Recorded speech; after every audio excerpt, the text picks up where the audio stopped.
Size ఇలా ఉన్న size ఇలా అవుతుందా? సైజు డిక్రీజ్ అవుతుందా? అసలు సైజు ఇంక్రీజ్ చేసుకోవచ్చా? అంటే ఎక్కువ చేసుకోవచ్చా? దీని గురించి చాలా అపోహలున్నాయి. ఈరోజు క్లియర్ చేసుకుందాము. నేను మీ doctor S A Rahman M D Unani Anamballi. Welcome to my channel doctor S A Rahman official. మీరు దీన్ని సబ్స్క్రైబ్ చేయండి. మీరు దీన్ని షేర్ చేయండి. నన్ను ఎంకరేజ్ చేసినట్లుంటుంది. చూడండి viewers, actually size of the penis గురించి చాలా వరల్డ్ మొత్తము అంటే చాలా వాళ్ళు ఏమంటారు దాన్ని ఓవర్ థింక్ అవుట్ చేస్తున్నారు. ఏదేదో గూగుల్‌లో చూస్తే ఎక్కువగా అదే సెర్చ్ చేస్తున్నారు. అయితే ఈరోజు నేను మీకు చెప్తాను సైజు డెఫినైట్‌లీ తగ్గుతుంది.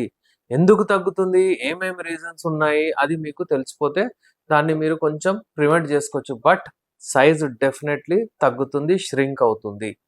ఎలా? Number 1 ageing. ఏజింగ్ అంటే మీ వయసు ఎక్కువ అవుతూ ఉంటే సైజు తక్కువ అవుతూ ఉంటుంది. అది నార్మల్. ఎందుకు? ఎందుకంటే దాని రీజన్స్ చాలా ఉన్నాయి. హార్మోన్స్ తగ్గడం వలన మీకు ఏజ్ అది నేచురల్ జెనెటిక్ అది. డెఫినైట్‌లీ ఒకవేళ మీరు 50, 60 అయితే డెఫినైట్‌లీ అది తగ్గుతుంది. ఇలా ఉన్న సైజ్ ఇలా గూడా రావచ్చు. Second, weight gain. ఎవరైతే అధిక బరువు అయిపోతుందో, వెయిట్ ఎక్కువ అవుతుందో వాళ్ళకి గూడా సైజు తగ్గిపోతుంది. ఎలా? తాంబేలు ఎలా ఉంటుంది? తాంబేలు హెడ్ ఎలా ఉంటుంది? లోపలికెళ్ళిపోతుంది. అలా అయిపోతుంది. ఓకే. అలాగే ఇంకోటేంటంటే మీకు కొన్ని మీరు మెడికేషన్స్ వాడతారు. టాబ్లెట్స్ వాడతారు. Depression, anti depressions. అలాగే యాంటీ హైపర్‌టెన్సివ్ బీపీ కొరకు వాడతారు. యాంగ్జైటీ ఉన్నవాళ్ళు కొన్ని నిద్ర టాబ్లెట్స్ లాగా ఇస్తారు వాళ్ళకు. ఆ టాబ్లెట్స్ కంటిన్యూగా వాడితే మీ సైజు తగ్గుతుంది.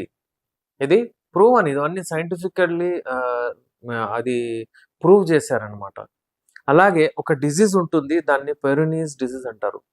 ఆ డిసీజ్ అంటే అక్కడ కొంచెం వంకరైపోతుంది. ఆ ప్రాబ్లమ్ అయితుంది అంగంలో.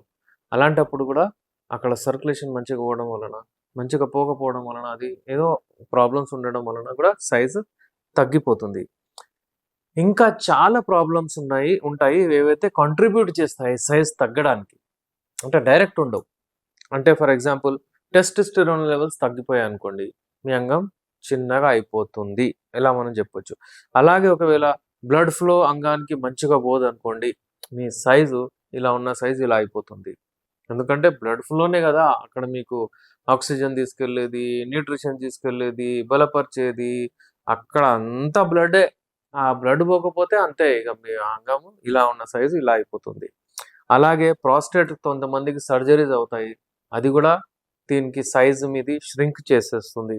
అలాగే మీకు స్మోకింగ్, మందు తాగడం ఎక్సెసివ్ దాని వలన గూడా అంటే పొగ, తంబాకు అవన్నీ ఉంటాయి గదా! అవన్నీ వాడితే గూడా మీ సైజు ఇలా ఉన్న సైజు ఇలా అయిపోతుంది. అలాగే ఏజింగ్ ఇంపార్టెంట్. మీరు ఏదైనా సరే ఒక ఏజ్‌తో పాటు అంతా తగ్గుతది. దాని గురించి మీరు స్ట్రెస్, టెన్షన్ తీసుకోనవసరం లేదు. అయితే viewers it is clear that me size definitely తగ్గుతుంది. ఇప్పుడు దీన్ని ఎలా మనం పెంచుకోవాలి? ఎలా మనం పోగొట్టుకున్న సైజ్ రావాలి?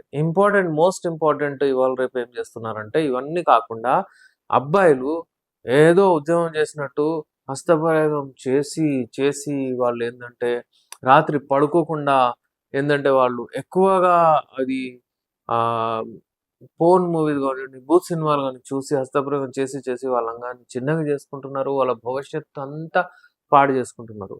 వాళ్ళ అంగం గూడా చిన్నగా అయిపోతుంది. ఇప్పుడే పరేషాన్ అవుతున్నారు వాళ్ళు. నేను 19, 20 ఏండ్లు నాకుందని పిల్లలొచ్చి చెప్తున్నారు. ఇంట్లో ఏం చెప్పట్లేదు. "మన డబ్బులు లేవు. పాకెట్ మనీ నుంచి ట్రీట్మెంట్ చేసుకుంటా" అంటున్నాడు. ఆ డబ్బులు సరిపోవట్లేదు. అందుకే షేర్ చేయండి. మీ ఇంట్లో చెప్పండి ఇలాంటి ప్రాబ్లమ్ ఉందంటే ఏం పర్వాలేదు. అయితే ఇలాంటి ప్రాబ్లమ్స్ కొరకు ఒకవేళ మీ అంగం చిన్నగా అయిపోయిందనుకోండి, దీన్ని ష్రింక్ అయిన అంగాన్ని మీరు మంచిగా చేసుకోవచ్చు. ఎందుకంటే అస్తమాను నార్మల్ ఇప్పుడు యంగ్ ఇండివిడ్యువల్స్‌లో హస్తప్రయోగం చేసి ఎంత మీరు సెన్సిటివ్ ఆర్గాన్ ఇది. ఇలాంటి ఆర్గాన్‌ని మీరు చెడు చేసుకుంటే రాబోయే రోజుల్లో మీరు ఎలా సుఖపడతారు వచ్చే మీ లైఫ్ పార్ట్నర్‌ని. అలాంటి వాళ్ళకు ఇలాంటి సమస్యలుంటే మాతో కాంటాక్ట్ అవ్వచ్చు. మళ్ళీ మీరు ఈ పోగొట్టుకున్న సైజ్ ఏదైతే ఉందో మళ్ళీ మీరు ఇలా చేసుకోవచ్చు. ఈ సైజ్‌ని మీరు మంచిగా ఈ సైజ్ చేసుకోవచ్చు. నేను మీ doctor SR Rahman M D Unani, Nampally, Hyderabad నుంచి.